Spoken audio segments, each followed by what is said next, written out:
morning students, this is Jagdeep Sharma from JPS Academy. So let's continue with our exercise 7.2, that is of quadratic equation. Today we are going to do our first 4 questions that yesterday I have left. Now see how to do these 4 questions. So very first question is x is equal to k under root 2 is a solution of this given equation, then what is the value of k? Means अगर हमें given है कि x is equal to k under root 2 इस equation का solution है तो k की value क्या है? हम क्या करेंगे, because it is given that x is equal to k under root 2, so now we will replace the value of we will put the value of x here in this equation. It will be equal to 0. So replacing x with k under root 2 in above equation means this equation, see here x square means k under root 2 whole square plus under root 2 into x means under root 2 into k under root 2 minus 4 will be equal to 0. Now here how much it will come? This is under root 2 square is 2, k square is k square, so 2k square plus under root 2 into under root 2 is 2 into k minus 4 is equal to 0. Now here as you can see 2 is we can take as common, so I have taken 2 to be common. This will left here k square plus k minus 2 is equal to 0. Now after shifting this 2 to this right hand side it will become 0 upon 2, which again will be equal to 0, means now k square plus k minus 2 is equal to 0. This is a quadratic equation means of degree 2 and we can factorize it to find the values of k. Now see how to do this factorization. K square, I have splitted this middle term k into 2 parts, 2k minus k minus 2 which is equal to 0. Here take k as common, k plus 2, here minus 1 common, k plus 2 equal to 0 means k plus 2 and k minus 1 is equal to 0. Now here either k minus 1 equal to 0, the whole part will become 0, so here k is equal to 1, or k plus 2 equal to 0, अगर k plus 2 0 हो जाए तो k equal to minus 2. So these two are the values of k. Okay. Similarly you can do your question number 2 which exactly remembers this question number 1. इसके साथ resemble करता है वो, ठीक है. आपने वहाँ पे वैल्यूज पुट करके और वैल्यू फाइंड आउट करनी है. Third question, they have given us that AB is equal to x centimeter. This is AB, BC and CA are the 3 sides of a right angled triangle. Now here AB is equal to x centimeter, BC is equal to x plus 1 centimeter and CA is equal to x plus 2 centimeter. Now you can clearly see that in a right angled triangle the hypotenuse is the longest side. Now how to find out among these which one is the hypotenuse? As you can see that this is x, this is x plus 1 and this is x plus 2. We can say this is the longest side, means CA is the longest side or CA is the hypotenuse. Now by Pythagoras theorem what they said, hypotenuse square will be equal to perpendicular square plus base square. इन दोनों में से कोई भी एक perpendicular और base बोल सकते हैं. तो here I have replaced the value x plus 2 whole square will be equal to x square plus x plus 1 whole square. Now for solving it out, now see this is x square plus 4x plus 4, this is x plus 2 whole square. When we open with the identity a plus b whole square it will become this. Similarly here x square plus x plus 1 whole square means x square plus 2x plus 1, x a plus b whole square identity we will use here also. Now this all these terms, this is x square plus x square 2x square plus 2x plus 1. Now we will take either all these part to this side and I have replaced, means I have taken this part to this side. So what will happen, this will be 2x square plus 2x plus 1 as it is. Now these all terms have been shifted to this side, so it will become, it was in plus sign here, so in this side it will become negative, this also will become negative and this also will become negative, and which is equal to 0.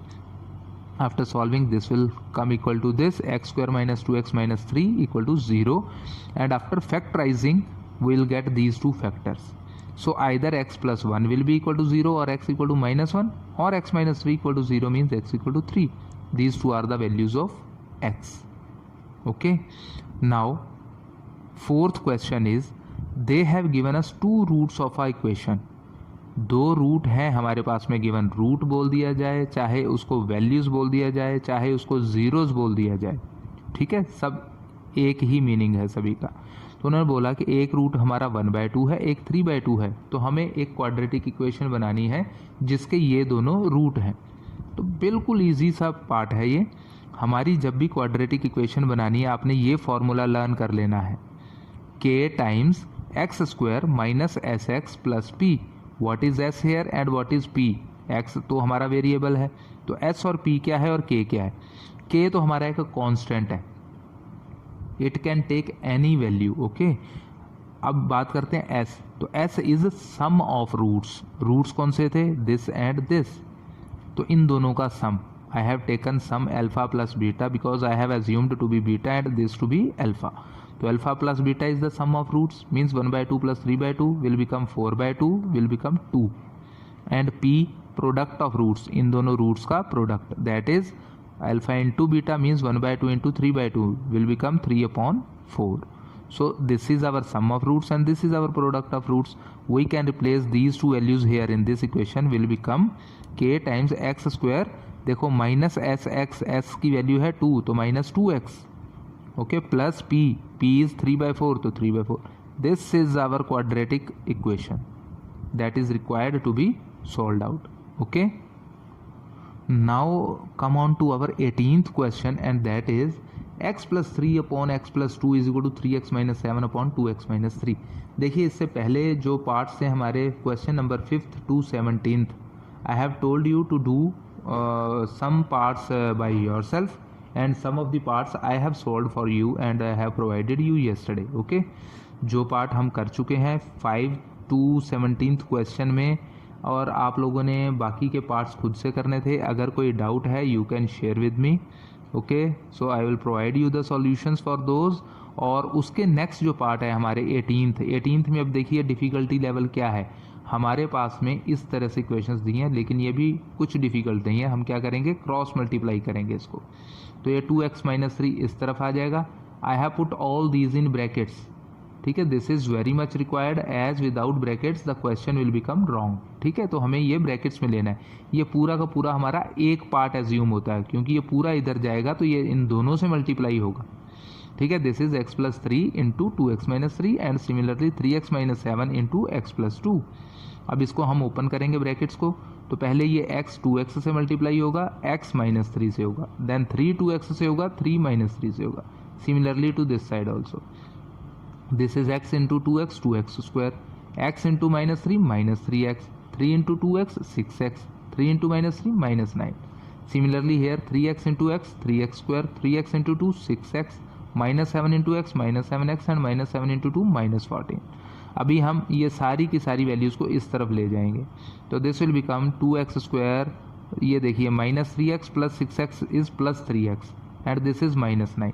अभी इसको मैंने इसी तरफ रखा, ये सारी values को इधर लेके आया हूँ। ठीक है, तो ये 3x स्क्वायर प्लस का था, इधर आके माइनस हो गया। यहाँ पे हमारा बचता था माइनस x, तो वो माइनस एक्स इधर आके प्लस एक्स हो गया। ये माइनस 14 था, इधर आके प्लस 14 हो गया, equal to 0। This is now 2x square minus 3x square is minus x square, 3x plus x is 4x, minus 9 plus 14 is plus 5 equal to 0। तो अब इसको हमने फैक्टराइज किया, these two are the factors and from here we can compare and we can find out the values of x। Okay, सिर्फ यहाँ पे problem ये थी कि यहाँ पे हमारा ये डिवाइड में भी x की टर्म्स गिवन थी, तो हम इसको क्या करते हैं, इस तरह को cross multiply. Similarly one more question here I have solved 20th question and this is x plus 3 upon x minus 2 minus 1 minus x upon x is to 17/4। देखिए अब इसको डायरेक्ट क्रॉस मल्टीप्लाई आप नहीं कर सकते हैं, क्यों? क्योंकि इस तरफ की जो टर्म्स हैं बीच में अभी इन दोनों के माइनस साइन है, तो पहले इसको हमें सॉल्व करना पड़ेगा इस तरफ को। तो इसके लिए हम पहले यहाँ पे डिनोमिनेटर्स का एलसीएम लेते हैं, तो this is x into x minus 2 LCM. अब क्योंकि इसको जब मैं इस x माइनस 2 से डिवाइड करूँगा, x माइनस 2 कट जाएगा, x बचेगा, तो x will be multiplied with x plus 3। Similarly minus sign here. अब इससे इसको डिवाइड किया तो x कट गया, x माइनस 2 बचा, तो x minus 2 into 1 minus x is equal to 17/4. इसको हमने पहले ऊपर न्यूमिरेटर को सॉल्व किया and after that we can check out.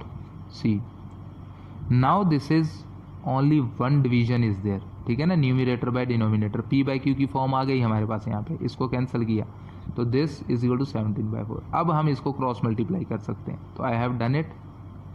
When open this will become this, then this is take them to one side, equate to 0 and factorize the things, and after factorization you will get the values for x. Okay, so thank you and bye bye.